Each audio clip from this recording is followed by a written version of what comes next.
मछली चुड़ैल की पूरा शरीर धीरे धीरे करके नीला हो जाती है। फिर वो एक सुंदर सी जलपरी बन जाती है। एक दिन नीलकंठ और उसकी पति एक झील के किनारे आके आम की पेड़ में अपना घोंसला बनाया। फिर उनके 4 नन्हे नन्हे बच्चे हुए। तभी नीलकंठ के पति ने कहा, मैं बच्चों के लिए खाना लाने जा रहा हूँ, तुम बच्चों का ख्याल रखना।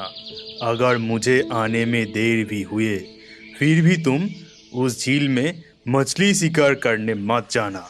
लेकिन बहुत देर होने के बाद भी नीलकंठ के पति ना लौटने पर नीलकंठ निराश होके बच्चों के लिए खाना लाने उस झील पर ही गई। लेकिन वो झील से जब मछली पकड़ रही थी तभी अचानक इतने घने बादल कहाँ से आ गए। चारों तरफ अंधेरा छाने लगी और पानी में इतनी हलचल क्यों मच गई। ये हो क्या रहा है। तभी अचानक झील के ऊपर ही एक चुड़ैल प्रकट होती है और मछली मुझे दे दो, वो मेरी मछली है, वो मछली दे दो मुझे। तुम कौन हो? मुझसे क्या चाहती हो?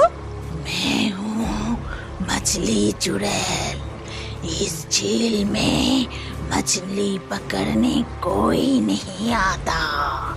यदि कोई भी आए और मछली पकड़ भी ले तो मैं उसे मछली छीनकर खा लेती हूँ। अरे बाप रे चुड़ैल, मैं यहाँ से चली जाती हूँ। फिर नीलकंठ घर लौट आई। तभी अब मैं क्या करूँ, इतनी देर हो गई, मेरे पति भी शिकार से नहीं लौटे, पता नहीं वो कहाँ रह गया। तभी बच्चों ने कहा, माँ खाना दो ना, बहुत भूख लगी है माँ। हाँ माँ, बहुत भूख लगी है, खाना दो ना। नहीं, मैं नहीं डरूंगी, मुझे बच्चों के लिए खाना लाना ही होगा। फिर से नीलकंठ वहाँ जाती है और मछली पकड़ने लगती है। मैं जल्दी से मछली पकड़ के चली जाती हूँ, नहीं तो वो चुड़ैल फिर से आ जाएगी। लेकिन जब उसने मछली पकड़ी तभी वो चुड़ैल फिर से आ गई। ओ मछली, मुझे दे दो, नहीं तो बाकी सब की तरह मैं तुझे भी खा जाऊंगी। नहीं, मुझे छोड़ दीजिए मछली चुड़ैल, मेरे बच्चे भूखे हैं, बच्चों के लिए मछली ले जाने दीजिए। मेरे पति भी मछली लाने गए थे लेकिन अभी तक लौटे नहीं। अगर आपको मछली खाना है तो लीजिए, पहले आप मछली खाइए, फिर बच्चों के लिए लेकर जाऊंगी। नीलकंठ के मुंह से ऐसी बात सुन के चुड़ैल की आंखों में आंसू आ गई। फिर इससे पहले कोई मुझे कभी भी इस तरह मछली नहीं खिलाई, सब मुझसे डर के भाग जाते हैं, लेकिन आज से तुम मेरे दोस्त हो और मैं हमेशा तुम्हारी ख्याल रखूंगी। लेकिन तुम्हारे पति को मैंने नहीं खाई, पर मुझे असली राज पता है। मेरे पति के साथ क्या हुआ मछली चुड़ैल? तभी मछली चुड़ैल नीलकंठ को पूरी घटना बताई। तुम्हारे पति जब नदी किनारे बैठकर मछली ढूंढ रही थी तभी किंग कोबरा पीछे से आके तुम्हारे पति को निगल लिया। ये सुनकर नीलकंठ बहुत रोने लगी। फिर वो रोते रोते अपनी घोंसले की तरफ चली गई। इसके कुछ दिन बाद जब नीलकंठ सो रही थी तभी वहाँ किंग कोबरा आता है। अरे वाह, नीलकंठ और बच्चे सो रहे हैं। मैं चुपके से जाके पहले नीलकंठ फिर बच्चों को मारूंगा और पेट भर के खाऊंगा। फिर किंग कोबरा नीलकंठ को काटने जाता है। तभी वहाँ चुड़ैल आ जाती है और किंग कोबरा को पकड़कर झील के किनारे ले आती है उसको सजा देने के लिए। लेकिन तभी किंग कोबरा ने चुड़ैल को ही काट लिया। ये देख नीलकंठ ने कहा, मछली चुड़ैल, आपका शरीर ऐसे नीला क्यों हो रही है? मछली चुड़ैल की पूरा शरीर धीरे धीरे करके नीला हो जाती है। फिर वो एक सुंदर सी जलपरी बन जाती है और झील के पानी में तैरने लगती है। ये देख झील के किनारे से नीलकंठ ने कहा, क्या आप चुड़ैल नहीं हो, एक जलपरी हो? मैं हूँ नीला जलपरी। झील के अंदर ही मेरा घर था। तभी मुझे मछली खाना बहुत पसंद था और मैं लालच करके जरूरत से ज्यादा मछली खाती थी। तभी एक दिन जलदेव ने मुझे श्राप दी। देखो नीला जलपरी, तुम बहुत ही लालची होती जा रही हो। तुम्हें इतना मना करने के बाद भी तुम जरूरत से ज्यादा मछली खा रही हो, जो हमारे नीति के विरोध है। इसीलिए मैं तुमको श्राप देता हूँ कि आज से तुम एक चुड़ैल बन जाओगी। और मैं मछली चुड़ैल बन गई। मछली खाने के लिए तड़पती रही, लेकिन सांप के कटने से जहर के कारण मैं फिर से नीला हो गई। और तुम्हारी मदद करते समय ऐसा होने पर मुझे मुक्ति मिल गई। अब मैं फिर से जलपरी के रूप में पानी में रह पाऊंगी। इसके बाद नीला जलपरी पानी में चली जाती है, लेकिन नीलकंठ की हर मुसीबत में उसकी साथ देती रही। एक दिन एक किंग कोबरा रास्ता भटक के सुरमई जंगल के तरफ आ पहुंची। इस सुरमई जंगल में वैसे कोई भी नहीं आते थे। इस जंगल में अजीबोगरीब बहुत सारे हरकतें होते रहता था, इसीलिए कोई भी इस जंगल के रास्ते में नहीं आते थे। लेकिन वो आ गया था। रास्ता खोकर वो एक बड़ी सी तालाब के पास आ पहुंचा था। किंग कोबरा थककर तालाब के पास बैठ गया और वहां से पानी पीने लगा। तभी अचानक उसको चौंका के एक खूबसूरत मरमेड तालाब से उठकर आई। उस खूबसूरत मरमेड की पूरे शरीर में बहुत सारे बेशकीमती हीरे और जहरत लगे हुए थे, जिसे देखकर किंग कोबरा के दिल में लालच जाग उठा।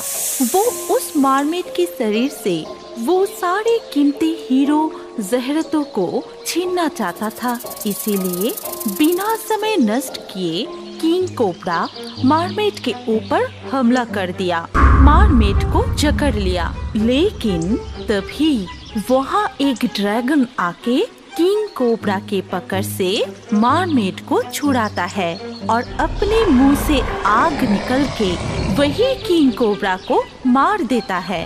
आप चिंता मत कीजिए राजकुमारी मोहिनी, मेरे होते हुए कोई भी आपका कुछ नहीं कर पाएगा। जो भी आपके पास आने की कोशिश करेगा मैं उसको मार डालूंगा। पर आपको भी अपनी हिफाजत करना सीखना होगा और उसमें मैं आपकी मदद करूंगा। नहीं तो ये दुनिया बहुत ही लालची है, सब आके कीमती हीरे जवाहरात को छीनना चाहेगा। उस घटना के बाद बहुत साल बीत जाती है। अभी राजकुमारी मोहिनी नाम की जो मरमेड सुरमई जंगल में रहती है, वो अपने आप को बहुत ही शक्तिशाली बना ली थी। बहुत सालों की कोशिश से उसने एक ऐसी जादुई विद्या प्राप्त की है जिससे वो किसी को भी अपने बस में कर सकती है। किंग कोबरा के बाद से बहुत सारे लोग मोहिनी के हीरे जहरत को पाने के लिए उधर आई है लेकिन उन सब को मोहिनी अपने बस में कर लेती है और फिर किसी को भी जिंदा नहीं छोड़ती। और इस काम में ड्रैगन उसकी पूरी मदद करता है। अब मैं इतना शक्तिशाली बन गई हूँ, कोई भी मुझसे बच नहीं पाएगा।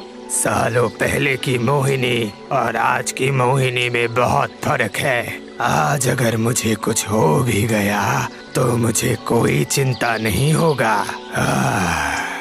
आप कहीं भी जाएंगे, मुझे हमेशा ही आपकी जरूरत रहेगा। इधर सुरमई जंगल से दूर एक घने जंगल में बहुत सारे पंछियाँ रहती थी। इनमें से रंगीला नाम की एक बाज बहुत ही शातिर था। वो हमेशा सबके ऊपर राज करना चाहता था। वो बहुत कुछ जानता था, इसीलिए अपने ज्ञान की वजह से बाकी सारे पंछियाँ उसको बहुत सम्मान देते थे। रंगीला की 2 जिगरी दोस्त थे, एक तोता और एक मैना। सुनो दोस्त मैना, मुझे कुछ पता चला है। क्या पता चला है? यहाँ से कोसों दूर एक सुरमई नाम की जंगल है। वहाँ पे एक जादुई तालाब में बहुत सारे कीमती हीरे जवाहरात है। वो अगर हाथ लग जाए तो फिर मजा ही आ जाएगा। यहाँ मैं राज करूँगा। लेकिन मैंने सुना है वहाँ जाने में खतरा है। वहाँ ऐसा कुछ है कि कोई भी जिंदा नहीं बचता। कुछ नहीं होगा, सारे खबर सही नहीं होते और वैसे भी कुछ पाने के लिए थोड़ा सा खतरा तो उठाना ही पड़ेगा। फिर तीनों मिलके बहुत सारे पक्षियों को एक साथ किए। फिर सबको समझा के पुछा के सुरमई जंगल में ले जाने के लिए राजी कर लिए। वो सब मिलके सुरमई जंगल में जा पहुँचे। चारों तरफ कितना सन्नाटा है भाई लोग। हम लोगों को धीरे से वो जादुई तालाब ढूंढने होंगे। कोई भी ज्यादा आवाज मत करना। ठीक है, तुम जैसा बोल रहे हो वैसा ही होगा। लेकिन हम लोग अगर एक साथ रहे तभी यहाँ पे वो तालाब ढूंढने में आसानी होगी। वो लोग एक साथ मिलके उड़ते हुए तालाब की खोज करते रहे। बहुत ढूंढने पे भी उन लोगों को कोई तालाब नहीं मिला। सब लोग फिर थक के एक जगह पे बैठ गए। तुम सारे लोग थक गए हो। तुम लोग यहाँ थोड़ी सी आराम कर लो। मैं ज्यादा थका नहीं हूँ। मैं तोता को साथ लेकर थोड़ी आगे जाके देखता हूँ। आगे कहाँ देखोगे? हम तो सब जगह देख लिए। देखो, खाली बैठ के कोई फायदा तो नहीं है। तुम लोग थक गए हो, थोड़ा सा आराम कर लो। हम लोग अभी थके नहीं हैं, तो देखने में क्या दिक्कत है? रंगीला को समझ के मैना तोता को लेकर आगे चला जाता है। मैं भी तो थक गया हूँ, लेकिन तुमने बोला इसलिए मना नहीं कर पाया। अरे अरे, तुम अगर नहीं आते ना तो गड़बड़ हो जाता। मुझे शायद एक तालाब दिख गया है। आगे वो जो घना जंगल है उसके अंदर मैंने एक तालाब देखा है शायद। हम दोनों क्यों आए? सबको बुलाना होगा फिर। अरे बंधु, हीरे जवाहरात अगर एक बार हाथ लग गए ना तो फिर हम दोनों बांट लेंगे। वो घमंडी रंगीला उसको कुछ भी नहीं देंगे। तुम चुपचाप मेरे साथ चलो। दोनों एक साथ ढूंढते ढूंढते एक बड़ा सा तालाब के पास आ पहुँचे। मैना वहाँ पहुँच के मन ही मन सोचने लगा, अगर एक बार वो सब बेशकीमती हीरा मेरे हाथ लग जाए तो फिर इस फुद्दू तोता को भी अपने रास्ते से हटा दूंगा। यही वो तालाब है या नहीं कैसे पता चलेगा? मैं थोड़ा पानी पी के देखता हूँ। तोता पानी पीने गया कि तभी तालाब के पानी से एक सोने का टुकड़ा तोता के हाथ लगा। वो चौंक के उस टुकड़े को मैना को दिखाया। अरे हम सही जगह पे आए हैं, ये तो वही तालाब है। तभी अचानक उन दोनों को चौंका के मोहिनी तालाब के पानी से ऊपर उठ के आई। उसकी खूबसूरती देख के तोता और मैना अचंभित हो गया। मोहिनी के पूरे शरीर में बहुत सारी कीमती हीरा जहरत था। जिसे देख के मैना और भी लालची हो गया और उसे पाने के लिए कुछ भी करने को तैयार था। लेकिन तभी मोहिनी अपने जादुई शक्ति से तोता और मैना को अपने बस में कर लेती है। तुम दोनों भी मेरे शरीर से हीरे जहरत लेना चाहते हो? तुम दोनों को भी मैं नहीं छोड़ूंगी। उसके जादू से वो दोनों वहाँ से हिल नहीं पाए और मोहिनी ड्रैगन को बुलाती है। फिर ड्रैगन अपने मुंह से आग निकलकर दोनों को मार देता है और फिर से मोहिनी पानी के अंदर चली जाती है। इधर रंगीला और बाकी सारे पक्षियाँ थक के वहीं सो गए। बहुत देर बाद जब रंगीला के आँख खोली वो चौंक गया क्योंकि अंधेरा हो चुका था और उसके दोस्त तोता और मैना तभी भी नहीं लौटे थे। वो बाकी सारे पक्षियों को उठाया और तोता मैना को ढूंढने के लिए कहा। वो खुद भी दोनों को ढूंढने के लिए जंगल के दूसरी तरफ चला गया। वो जब दूसरी तरफ जा रहा था तब बाकी पक्षियाँ तालाब को ढूंढ लिए और उन लोगों के हालात भी तोता और मैना जैसा ही हुआ। ठीक उसी तरह से मोहिनी सबको अपने बस में कर लेती है। फिर मोहिनी के ड्रैगन आके सबको अपने मुंह से निकले हुए आग से मार दिए। अभी रंगीला पूरी तरह से अकेला हो गया था और वो बार बार रास्ता भटक के एक ही जगह पर आ रहा था। सब छूट गए, अंधेरा भी बहुत हो गया है। क्या करूं, कहाँ जाऊं? जंगल से निकलूं भी कैसे पता नहीं। सब लोग कहाँ चले गए? वो मन ही मन ये सब सोच रहा था कि तभी अचानक एक पेड़ से एक चील उड़ के उसके सामने आया। देखो, तुम कौन हो मुझे नहीं पता, पर यहाँ रहना तुम्हारे लिए अच्छी बात नहीं है। जितनी जल्दी हो सके यहाँ से चले जाओ। मैं और मेरे साथी मिलके यहाँ एक जादुई तालाब ढूंढ रहे थे, जिस तालाब में बहुत सारे हीरे जवाहरात है। मैंने सुना है, लेकिन वो लोग अभी मुझे मिल नहीं रहे हैं। शायद हम सब रास्ता भटक के इधर उधर हो गए हैं। मुझे नहीं लगता कि तुम्हारे साथी लोग अब जिंदा भी होंगे। और यहाँ पे कोई जादुई तालाब नहीं है। यहाँ के तालाब में मोहिनी नाम की एक जादुई मरमेड रहती है। उसके पास वो सारे हीरे जवाहरात हैं। तुम वो सब नहीं ले पाओगे क्योंकि मोहिनी किसी को भी नहीं छोड़ती। मैं वो बेशकीमती हीरे जवाहरात लेके फिर जाऊंगा, नहीं तो यहाँ से कहीं नहीं जाऊंगा। ठीक है, जैसी तुम्हारी मर्जी। मैं सिर्फ तुम्हारी इतनी मदद कर सकता हूँ कि जिससे तुम्हारे ऊपर मोहिनी के जादू नहीं चलेगा। वो तुम्हें अपने वश में नहीं कर पाएगी। बहुत सालों के तपस्या के बाद मैंने ये शक्ति प्राप्त की है। चील से आशीर्वाद लेकर रंगीला वहाँ से उड़ जाता है और थोड़ी ही देर में वो उस तालाब के सामने पहुँच जाता है। मोहिनी, बाहर आ! तूने मेरे साथियों को मारा है, नहीं छोड़ूंगा। बाहर आ! रंगीला बाज के पुकार से मोहिनी पानी से ऊपर आती है।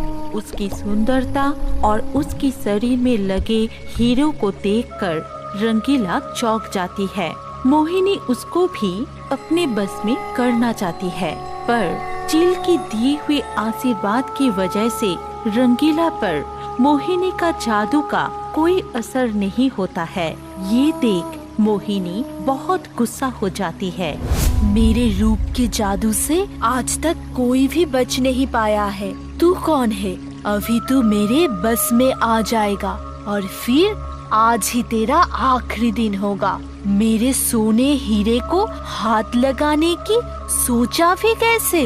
तुम मेरा कुछ नहीं कर पाओगी। तुम्हारी सुंदरता की बस में आने वाला नहीं हूँ मैं। मुझे तो तुम्हारे ऊपर लगे हुए सोने हीरे से मतलब है। रंगीला पर उसकी जादू का कोई असर नहीं हो रहा था। ये देख मोहिनी बहुत घबरा गया और फिर वो ड्रैगन को बुलाती है। ड्रैगन सब कुछ देख के बहुत क्रोधित हो जाता है। अपने मुंह से आग निकल के रंगीला को मारना चाहता है, लेकिन उससे पहले ही रंगीला ड्रैगन पर आक्रमण कर देता है। अपने चोट से ठुकराते ठुकराते ड्रैगन को मार देता है। तब मोहिनी बिल्कुल अकेली पड़ जाती है। सब कुछ देख के दुखी होके तालाब के अंदर चली जाती है। भाग के कहाँ जाओगी? तुम लोगों ने मेरे साथियों को मारा, मैंने तुम्हारे साथियों को मार दिया। अब चुपचाप सारे हीरे जवाहरात मेरे हवाले कर दो। रंगीला के बुलाने से मोहिनी फिर तालाब के ऊपर आई, लेकिन उसकी इतने सालों के साथी के मर जाने पर वो बहुत दुखी थी और रो रही थी। उसको रोते देख रंगीला बाज को उसके ऊपर तरस आया। तुमने मेरे साथियों को मारा और तुम्हारी शरीर का हीरा जवाहरात देख के मैं लालची हो गया था। मुझे माफ कर दो, मैंने तुम्हारे साथी को मारा। रुक जाओ, मैं मेरे साथी के साथ मिलके बहुत लोगों को मारा है, क्योंकि सभी मुझसे ये सब कीमती चीजें छीनना चाहते थे, लेकिन तुम मुझे अकेले पकड़ के भी कुछ नहीं किए। ऊपर से तुम लालची होने के लिए माफी भी मांग रहे हो, इसीलिए मैं तुम्हें मेरे शरीर से एक कीमती हीरो का हार देती हूँ। ये कह के मोहिनी अपने गले से एक हार निकल के रंगीला बाज के गले में उसे डाल देती है। तभी सब को चौंका के मोहिनी एक सुंदर दुनिया में बदल जाती है।